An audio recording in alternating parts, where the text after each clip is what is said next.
রাষ্ট্র কেন তারা দমন করবে, তারপরে দমন করতে না পারলে দাবি মেনে নিবে, এরকম সিদ্ধান্ত কাদের মাথা থেকে আসে?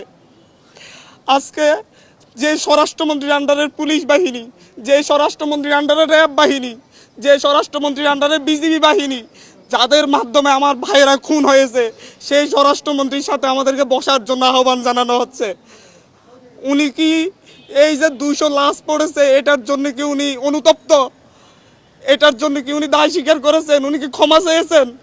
আমরা কিভাবে এই রক্ত খেকো মন্ত্রীদের সাথে আমরা আলোচনা করতে পারি, যারা হচ্ছে রক্তের বন্যা বয়ে এই দেশে একটা অরাজক পরিস্থিতি সৃষ্টি করেছে?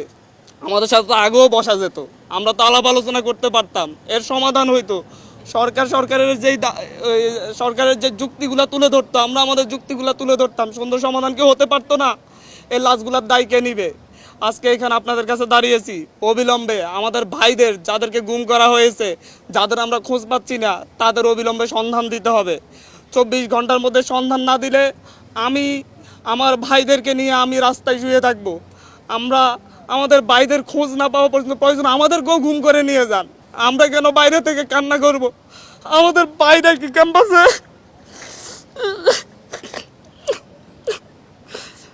তাদের বাবা মা কি কান্না করতেছে না বাসায় বাসায়? এরকম অরাজক পরিস্থিতি তৈরি করে কেন আমাদের ভাইদেরকে খোঁজ পাওয়া যাবে না? রিফাত রশিদের ভাই, রিফাত রশিদের বাবা পথে পথে কান্না করতেছে, ঘুরতেছে, ধানমন্ডি থানায় গিয়েছে, ধানমন্ডি থানা বলতেছে আমাদের এখানে না, শাহবাগ থানায় গিয়েছে, শাহবাগ থানা বলতেছে আমাদের এখানে না, নিউ মার্কেট থানায় পাঠাচ্ছে, নিউ মার্কেট থানা বলতেছে আমাদের এখানে না। তাহলে কোথায় পাবে রিফাত রশিদকে? আমার একটা জুনিয়র ছোট ভাই, ওকে গুম করে দিতে হবে কেন আপনাদেরকে? রেসিডেন্সিয়ালের একটা 16-17 বছরের ছেলেকে গুলি করে মেরে বেড়া হয়েছে। পুলিশ বাহিনীর সাথে, র্যাবের সাথে, ডিজিএফআই এর সাথে লাঠি নিয়ে, অস্ত্র শস্ত্র নিয়ে সাদা পোশাকে ছাত্রলীগ যুবলীগ কেন হামলা করবে?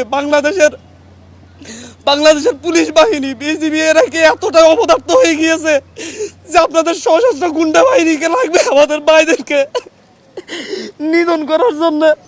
আমি আজকে সকালে পত্রিকা পড়তেছিলাম, পত্রিকায় দেখলাম যে বিভিন্ন মন্ত্রীরা, ক্ষমতাসীন দলের বিভিন্ন নেতারা হুমকি দিচ্ছেন এরপরে যদি আন্দোলন না থামে ওনারা দমন করবেন। ওনারা ছাত্র আন্দোলন দমন করার চিন্তা করেন, ওনারা ভুলে যাচ্ছেন 1952 সালে দমন করতে গিয়ে পাকিস্তানি হানাদাররা ব্যর্থ হয়েছে, 69-এ ব্যর্থ হয়েছে, 64-তে ব্যর্থ হয়েছে, 66-তে ব্যর্থ হয়েছে। ওনারা কিভাবে সফল হবেন?